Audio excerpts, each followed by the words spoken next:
Assalamualaikum warahmatullahi wabarakatuh. Saya akan menjelaskan mengenai kasus mengkambing hitamkan saya terkait tidak pidana korupsi. Ya. Itu dimulai dari adanya bantuan sarana ini Saprodi untuk tanaman kedelai. Jadi di desa binaan saya ini, tanpa sepengetahuan saya, tanpa diberi informasi kepada saya, tiba-tiba di data ya itu di markup. Jadi luas lahan, sehingga luas kebutuhannya nanti kan luas lahannya itu 100% lebih. Ada sekitar lebih kurang 120% di markup. Ini bantuan kedelai, bibit kedelai dan sarana yang lainnya dari Kementerian Pertanian. Nah, ini wilayah binaan saya. Ya. Ketahuan sama saya ketika waktu itu saya diperintahkan untuk menyelesaikan administrasi transaksi. Saya menolak. Saya bilang, saya nggak tahu ini. Pendataannya juga sih tidak ikut. Dan saya tidak tahu. Tahu-taunya sudah datang lalu dibagi. Lah sekarang kenapa transaksinya, administrasi transaksi kok saya terlibat di sini? Nah, tetapi apa? Alasannya itu ada binaan Bapak, wilayah binaan Bapak, apapun alasan itu adalah wilayah binaan Bapak. Ya udah, akhirnya saya ambil ke kantor, itu lewat telepon, saya ambil ke kantor, saya bawa, saya selesaikan ke kelompok tani. Pada saat saya mau menyelesaikan ke sana, saya datang, saya baca dulu kan kelompok mana dulu yang mana yang terdekat ya. Ketika saya baca, lah ini kok sekian, sedangkan luas lahannya sekian. Waduh, saya periksa yang lain juga, waduh, berarti ini markup, saya mau dijebak ini. Dan ini ya udah jelas, berarti mereka sudah berhasil mengkambing hitamkan saya. Nah, inilah saya akhirnya saya selesaikan, lalu saya saya foto ya, udah tanda tangan oleh ketua kelompok, lalu saya foto, kemudian yang belum ditandatangan tuh saya foto. Nah itu, lalu udah saya serahkan, lalu saya menunggu, sambil menunggu ada gimana, sambil berpikir kan, ya.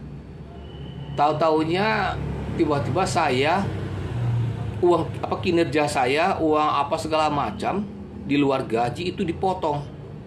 Tiap bulan dipotong. Ini kan apa nih? Skenario ini. Di markup supaya terkesan seolah-olah saya ketahuan, lalu saya dipotong gaji saya, honor saya itu, untuk mengganti kerugian itu. Karena saya itu di markup. Nah, kupikir saya ini, waduh. Tapi saya karena belum ada panggilan, ada pemeriksaan, ada apa ini?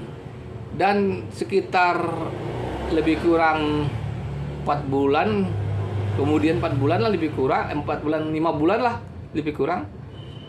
Karena gak konsen saya, kecelakaan saya mikirin itu terus, gimana caranya dilapor ke KPK, gak usah. Kalau ke inspektorat percuma, sama aja bohong. Karena inspektor sendiri udah pernah mengancam membunuh saya dulu, inspektorat Kabupaten Sukabumi.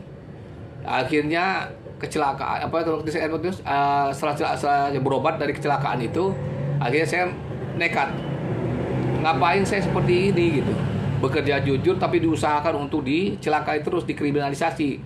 Ini kan dikriminalisasi ini sejak ini tahun 2002 saya itu, waktu itu saya belum PNS itu. Jadi masa honor saya udah dikriminalisasi. Yang paling fatal saya itu ketika saya tahun 2009 itu saya udah jagat PNS dan saya dipaksa membuat laporan fiktif. Nah, itu saya lawan, kriminalisasi makin meningkat parah. Ya, sampai kenaikan pakan saya ditangguhkan, lalu orang tua saya dipersulit sampai orang tua saya nggak tertolong. Meninggal secara tidak wajar dan saya melapor ngadu KPK ke Polda Jabar nggak ditanggapin. Lah, itu selanjutnya kemudian saya kembali ke ini markup kebutuhan. Akhirnya saya maksakan diri dalam keadaan pakai tongkat saya yang bengkak sekali nggak bisa diinjak. Dan disarankan menggunakan tongkat gitu dari rumah sakit. Saya ke KPK, itulah saya laporkan dan saya serahkan data itu. Ya, dan berakhir saya itu diberhentikan dari ASN ya memang dengan hormat, namun itu adalah tetap adalah hukuman ya. Dan kemudian prosesnya itu melalui proses yang ada-ada ya, tanpa ada sidang, tanpa ada pemeriksaan.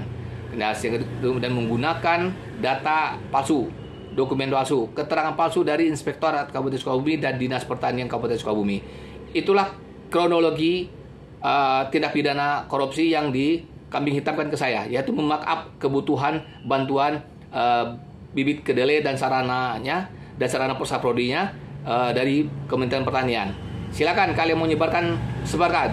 Kita tunjukkan apa kinerja KPK. Kita tuntut KPK itu. Apain itu? Dia menyuratin saya. Dia minta dokumen-dokumen yang lainnya, nggak mungkin. Masa dia minta dokumen apa? Rekening perusahaan bibit, ya pengadaan bibit itu udah nggak masuk akal. Itu adalah tugas tim penyelidik KPK. Kok dilimpahkan ke saya? Nah, tolong bagikan ini, tolong sebarkan ini seluas-luasnya. Kita lihat nanti bagaimana reaksi KPK itu sendiri. Oke, terima kasih. Assalamualaikum warahmatullahi wabarakatuh.